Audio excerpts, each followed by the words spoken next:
മലപ്പുറത്ത് ഒരുപാട് പ്രൊജക്ടുകളും ഇങ്ങനെ നടന്നുകൊണ്ടിരിക്കുന്നുണ്ട്. നിങ്ങളെ പ്ലൈവുഡ് കുറെ ആൾക്കാർ ഉപയോഗിക്കുന്നുണ്ട് എന്നൊക്കെ കേൾക്കുന്നുണ്ട്. അത് നിങ്ങൾ മലപ്പുറത്ത് ആയതുകൊണ്ട് മാത്രമാണോ അതോ? അങ്ങനല്ല, മലപ്പുറത്ത് ആളുകൾക്ക് ഭയങ്കര ചിന്താഗതി മാറി, ഒരുപാട് ആൾക്കാർ മാറിയിട്ടുണ്ട്. കാരണം എന്താ വെച്ചാല് പെൻസിൽ പ്ലസ് പോലത്തെ എന്താ പറയാ ഇൻസ്റ്റാഗ്രാം പേജുകൾ നോക്കുന്ന ആളുകളാണ് എല്ലാവരും. ഒരുപാട് കോൺസെപ്റ്റ് ഉണ്ട്. അതായത് ഇപ്പം വീഡിയോസ് അറിയാലോ, റീൽസിൽ കാര്യങ്ങളൊക്കെ കാണല്ലോ. ഒരു ഇന്റീരിയർ, ഒരു വീട് വെക്കുന്ന, ഇപ്പൊ മലപ്പുറംകാരനല്ല ആരാണെങ്കിലും ഒരു വീട് വെക്കുന്ന ആളുകളെ അടുത്ത ഇൻസ്റ്റാഗ്രാമിൽ വരുന്ന ഇത് എങ്ങനെ ഇന്റീരിയർ ചെയ്യാം, അല്ലെങ്കിൽ എങ്ങനെ ലൈറ്റിങ്ങുകൾ കൊടുക്കുക എന്നുള്ളതൊക്കെയാണ്. അപ്പോൾ ഒരുപാട് കോൺസെപ്റ്റ് ആളുകൾ മാറി ചിന്തിക്കാൻ തുടങ്ങി. അതായത് ഒരു വീട് വെക്കുന്നുണ്ടെങ്കിൽ അവർ ആദ്യം ചിന്തിക്കണം അവർ ഉൾവശം ഇന്റീരിയർ എങ്ങനെ മനോഹരാക്കുക എന്നുള്ളത് തന്നെയാണ് നോക്കുന്നത്. അപ്പൊ ആ രീതിയിൽ വെച്ച് നോക്കുമ്പോൾ മലപ്പുറത്താണ് ഒരുപാട് ആൾക്കാർ കണ്ടിട്ടുള്ളത്.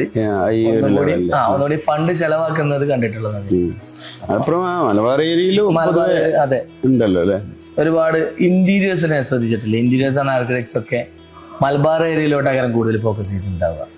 കാരണം അവര് പറയുന്ന അവര് വരയ്ക്കുന്ന ഓരോ ഐഡിയാസും കാര്യങ്ങളൊക്കെ ഇംപ്ലിമെന്റ് ചെയ്യാൻ ഏറ്റവും കൂടുതൽ നിൽക്കുന്നത് അവർക്ക് ഫണ്ടോ അല്ലെങ്കിൽ അവരുടെ ടേസ്റ്റ് ഓക്കെ ആയി കഴിഞ്ഞാൽ അവർ അതിലോട്ട് മുന്നോട്ട് വരുന്നത്.